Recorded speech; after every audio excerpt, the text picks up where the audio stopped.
every time you turn around, it seems like the Clinton campaign did something a little bit dirtier than what you found out about, not even yesterday, but you found out about 5 minutes before. This is a very interesting case.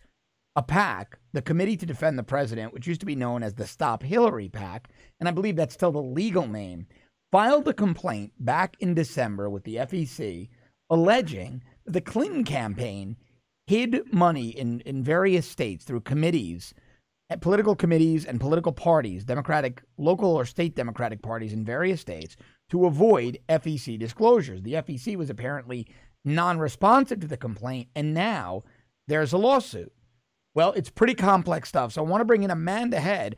Amanda is not just one of our newest rebels. She's also national spokeswoman for Committee to Defend the President. Now, Amanda, explain what's going on, because from what I can see, it appears it's what I said. The Clinton campaign, to avoid FEC disclosure, was hiding a lot of money.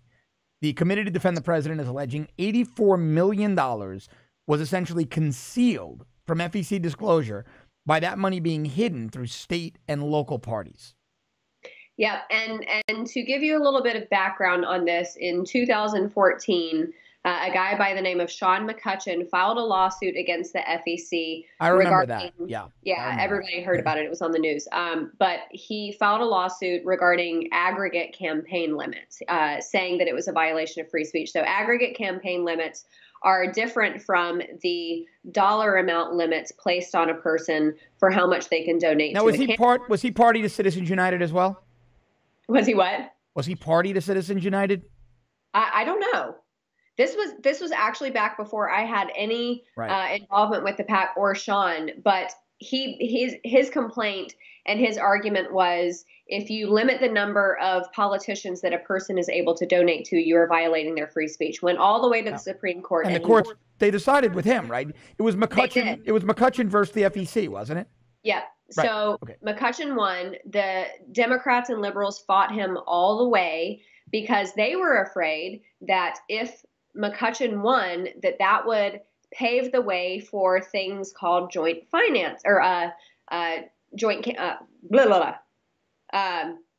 fundraising committees. Right. So what actually happened is that what Democrats were fearful that Republicans would do is actually what Hillary campaign and the DNC did. So I have a little visual aid here, if you can see. So what they did was they would donate, they would cut these massive checks, and I'm using Seth MacFarlane as the check writer because he is actually listed in our complaint. The creator of the Family Guy, Seth MacFarlane. Correct. Okay. Along with about 60 other celebrities and people that you would know. Wow. So anyway, so they would cut these massive checks that, of course, exceeded campaign donation limits, and these joint finance committees would disperse them among state and local parties so that it wouldn't exceed the campaign limits. Right. So they basically acted as straw men to circumvent those campaign limits. So as individuals, they were donating to a hard money campaign, but over the $2,700 per cycle limit. And the way they were getting away with that was by donating to the Joint Finance Committee that was then laying that money off in states. Yeah. And so the complaint alleges, let me see if I have this right. The complaint alleges that those states would then funnel that money back up to the Clinton campaign nationally. Right, which, as we all know from Donna Brazil's book and from multiple other sources, Hillary Clinton was controlling those coffers of the DNC.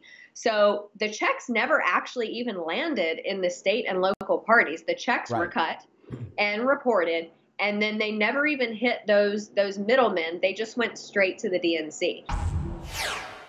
This is very important content. This is very important. It goes to the heart of our republic, and I want to be able to bring it to you every day.